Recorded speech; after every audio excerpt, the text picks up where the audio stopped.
تمام صوفیہ کرام علماء ائمہ نے جو محنت کی ہے اس کو سراہو. ہاں بعد والوں نے اس کو سمجھا نہیں, ان چیزوں کو چھوڑا, اور چھوڑتے چھوڑتے وہ نصاب ہمارے پاس سے ختم ہو گیا.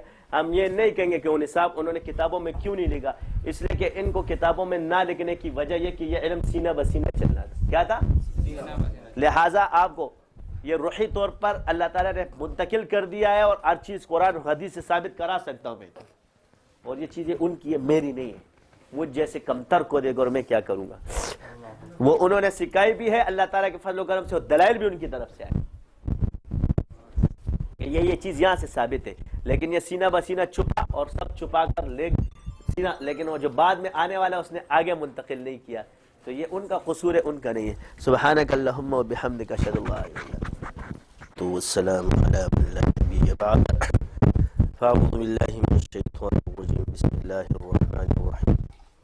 یا ایھا الذین آمنوا ادخلوا فی السلم کافہ.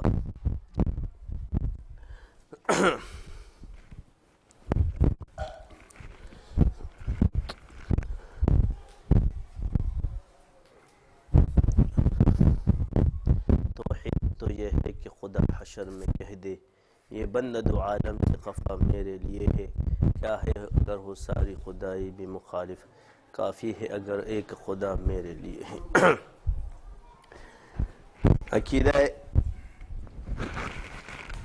آج ہم اپنے سلسلے کا پورا نصاب بیان کرتے ہیں.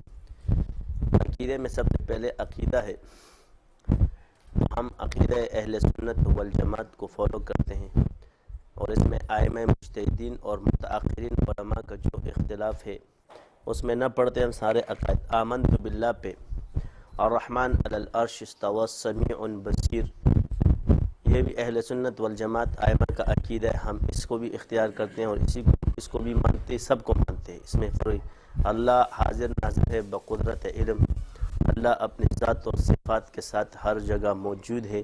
یہ تمام عقائد برحق ہے. اس میں جو شخص اختلاف کرتا ہے ہم اس کے قول کو شدت مانتے ہیں اور اس کو اختیار کرتے ہیں کہ ائمہ مجتہدین کے لیے ہے. امام ابو حنیفہ رحمۃ اللہ علیہ کے نزدیک اللہ تعالیٰ کی جو بھی چیز قرآن سے ثابت ہے وہ ثابت ہے.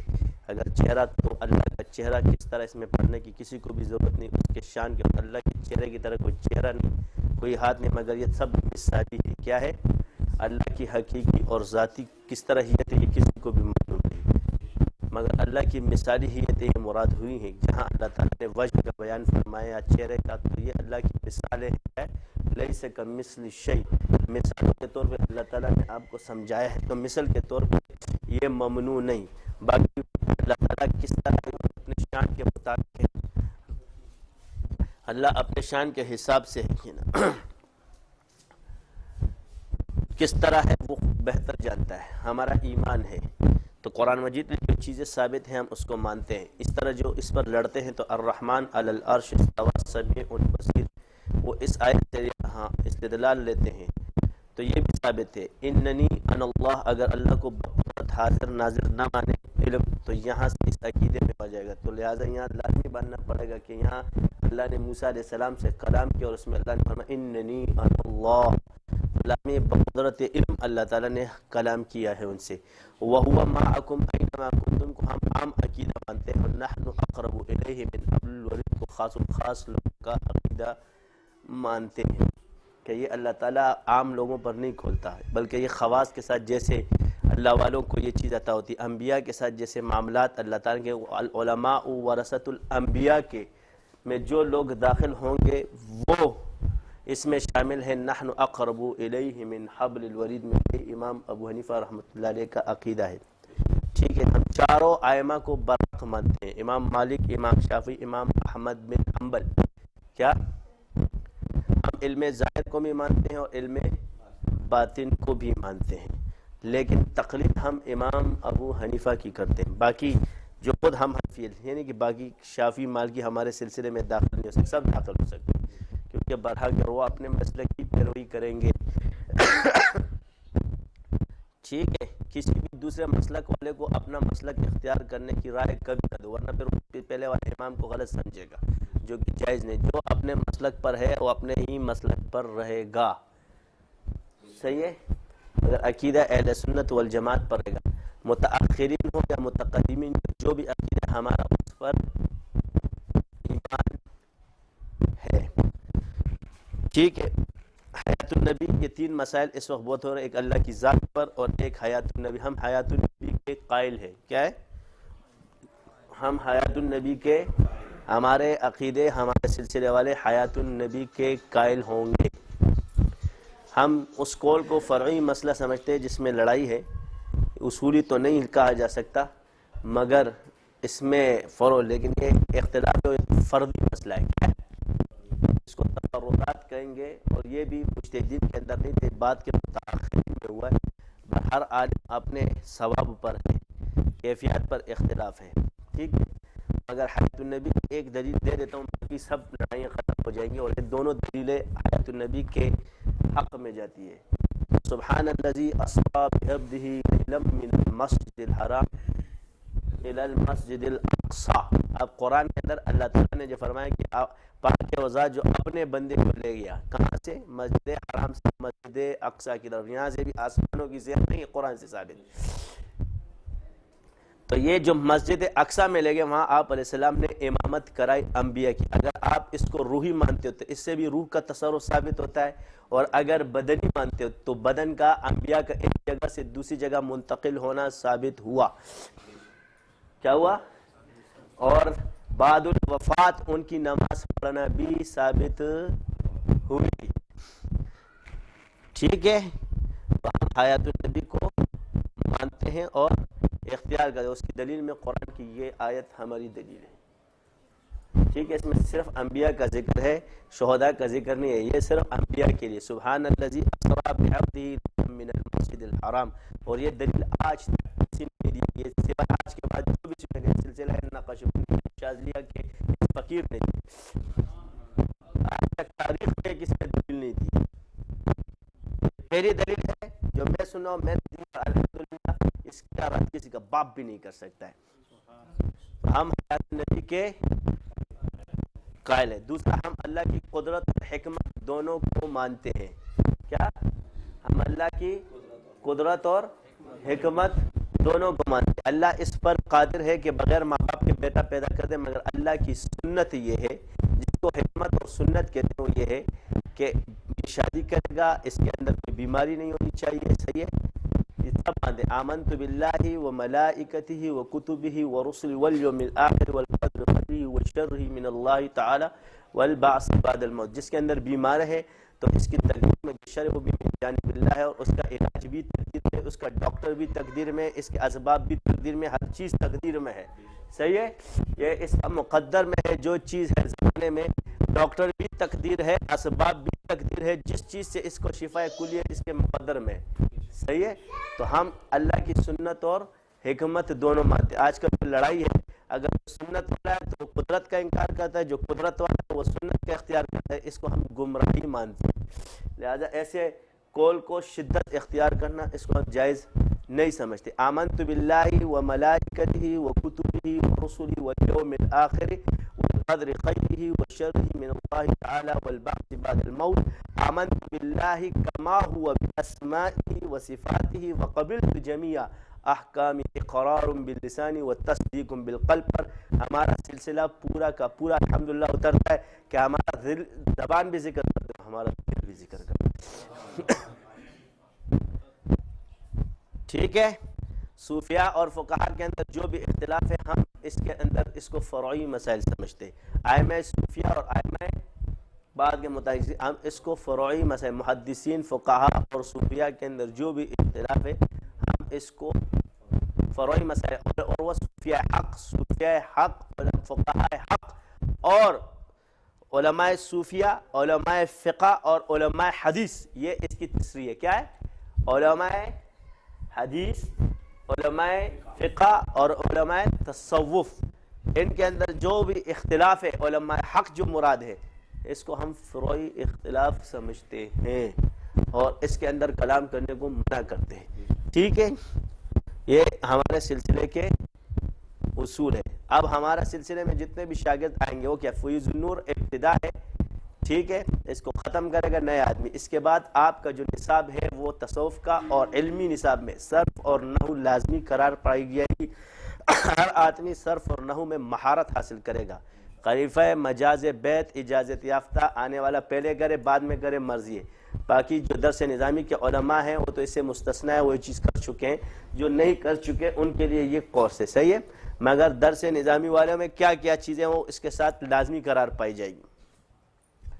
تو کتابوں کے اندر جو چیزیں ہیں، باقی تصوف یہی چلے گی جو ہمارے سلسلے میں، اور تزکیے کی باقی پیچھے کی نقش بندیاں وغیرہ، فقہ کے، کیونکہ تقلید آپ کو فقہ کی ہی کرنی پڑتی ہے اور اس میں آپ کوئی بھی اس سے باہر نہیں جا سکتا، ٹھیک ہے، یہ اصول کوئی نہیں توڑ سکتا۔ تو ہم امام ابو حنیفہ رحمۃ اللہ علیہ کی تقلید کرتے ہیں، ہم حنفی المسلک ہے، باقی جو شافعی مالکی حنابلہ ہو وہ ہو، ٹھیک ہے۔ باقی اس میں صرف اور نحو کے بنیادی علم کیا ہے، اس کے بعد صرف مطالعہ کرنا پڑتا ہے، کیونکہ ذاکرین کے لیے لازمی ہے کہ صرف اور نحو میں اتنی مہارت حاصل کرے، عربی بلاغت لوگوں کو ماہر ہونا چاہیے، یہ سارے صیغے بھی یاد کر لو، ٹھیک، پوری مہارت کے ساتھ۔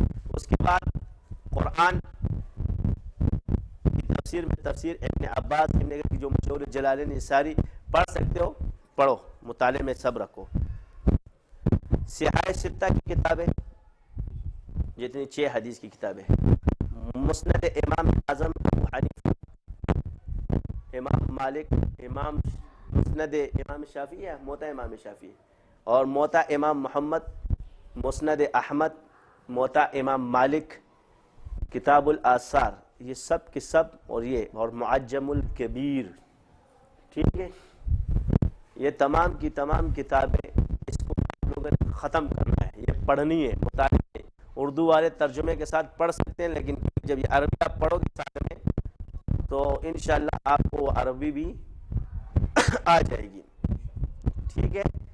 یہ تو اس طرح فقہ میں ہماری ہدایت ہے، شامیہ ہے، صحیح ہے، یہ بھی جاتی ہے، اس کو بھی پڑھو، اور خود سے مسائل مت بتانے، یہ ہر آدمی انفرادی طور پر پڑھے گا، کسی کو بتانے کے لیے جو بات سمجھ میں نہ آئے، یہاں علماء کرام موجود ہے ہمارے سلسلے کے، ان کے ساتھ بیٹھ کر اجتماعی طور پر اس مسئلے کو وہ کیا جائے گا، وہ آپ کو سمجھائیں گے، جو فقہ مفتیان کرام ہمارے سلسلے میں ہے، باقیوں کے ساتھ ہمارا کوئی ہم ذہن نہ ہو سکتا، لیکن جو اپنے سلسلے کے ان کے ساتھ بیٹھ کے، کیونکہ وہ بھی مفتی ہے، کوئی اسی بڑے بچے نہیں ہیں، تو ان سے اس کی رائے کو جو آپ کی سمجھ میں نہ آئے، لیکن اس کتاب کو آپ پڑھو گے، صحیح ہے۔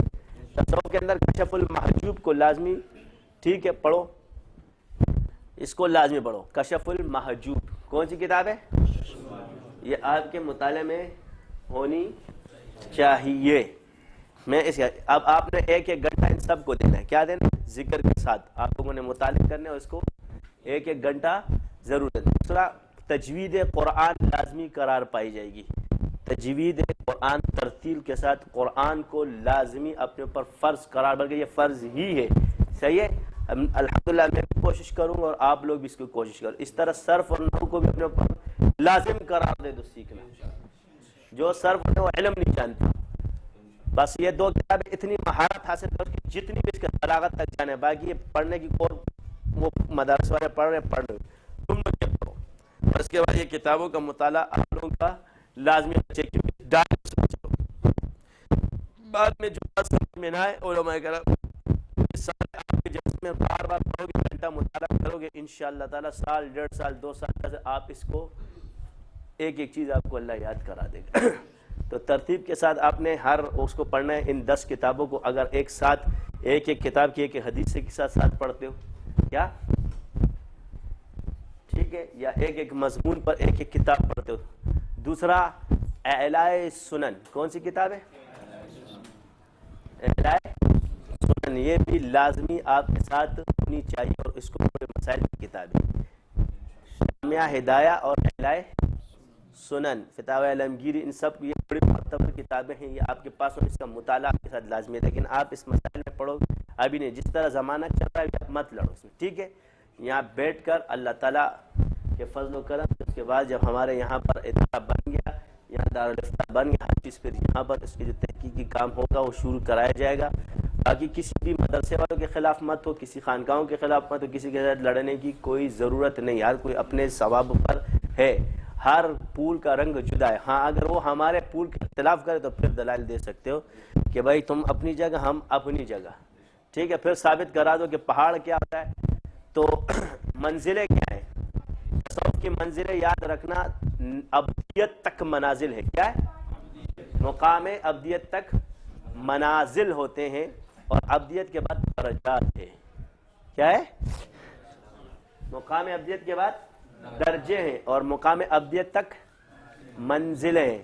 تو بعض اوقات مکاشفات میں آپ کو پہلی چیز دکھا دی جائے گی کہ فلانے بزرگ کا فیض مجھے مل گیا, تو اس سے یہ مراد نہیں کہ تم کمال تک پہنچ گئے. یہ اس خواب کی تعبیر اس طرح سے کہ جیسے یوسف علیہ السلام کو اللہ نے دکھا دیا کہ 13 چیزوں کی آپ نے سجدہ آپ کو کیا گیا, تو باپ نے کہا خاموش, یہ کسی کو مت بتانا.